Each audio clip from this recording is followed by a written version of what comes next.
At a recent feminist conference in London, the attendees were advised not to clap their hands. Clapping, it seems, could trigger anxiety in the speakers and the participants. So instead, the audience was urged to express approval with something called feminist jazz hands. Well, so far, jazz hands have not caught on in the United States, but trigger warnings have become de rigueur on many college campuses. Well, what exactly are trigger warnings? And are they something that we should welcome? That's coming up next on The Factual Feminist.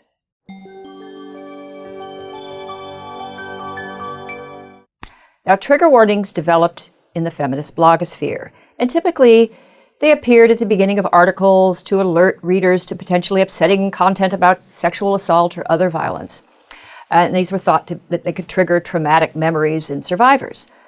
Well, in recent years, these warnings have moved from blogs to newspapers to classrooms. I mean, professors at schools like Oberlin, Rutgers, UCSB, they have been urged to put trigger warnings on reading lists. If they have books like The Great Gatsby or Things Fall Apart, these need warnings because they include upsetting descriptions of misogyny, sexual violence, racism, colonialism. As a UCSB lit major, Bailey Loverin, explained in the New York Times, without a trigger warning, a survivor might black out, become hysterical, or feel forced to leave the room. Now, there's been a lot of pushback against the culture of trigger warnings, but to no avail. And the list of triggering events and materials, it just keeps growing. In its summary of potential triggers, Geek Feminism Wiki mentions topics from body shaming and eating disorders. It notes that members of a fertility support group might require trigger warnings for pregnancy announcements. And it turns out a trigger warning itself can be triggering. The Factual Feminist is concerned.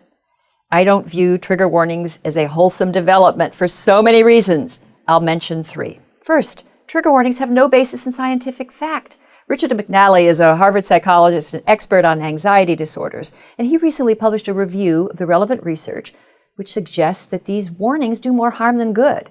It turns out that most trauma victims are resilient. They don't need therapy, and they certainly don't need trigger warnings. For the small percentage of students who suffer from post-traumatic stress disorder, trigger warnings appear to be counterproductive.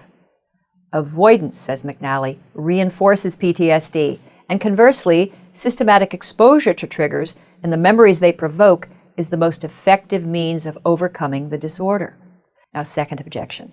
Trigger warnings are creating a hostile environment for critical thinking and free expression.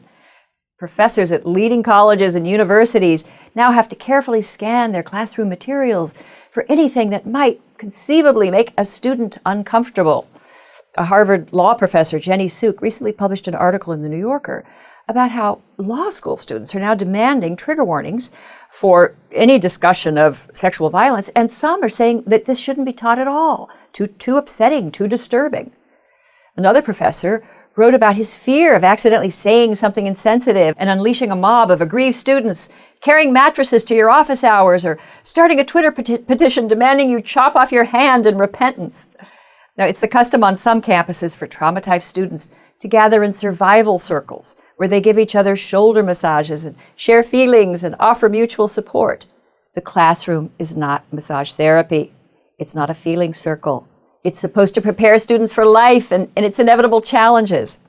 Finally, I want to say this. Trigger warnings are embarrassing to women, to feminism. They convey the idea that women are helpless children, delicate little injured birds who can't cope with clapping.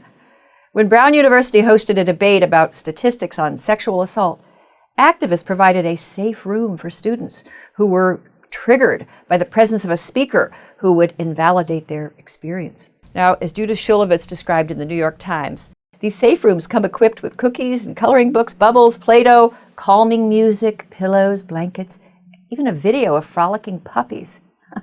This is what women's liberation has come to? Well, do you think it's time to pull the trigger on trigger warnings, or am I missing something? Would you like to see clapping replaced with jazz hands? Would that make you feel safer? Let me know in the comments. Please follow me on Facebook and Twitter. And thank you for watching The Factual Feminist.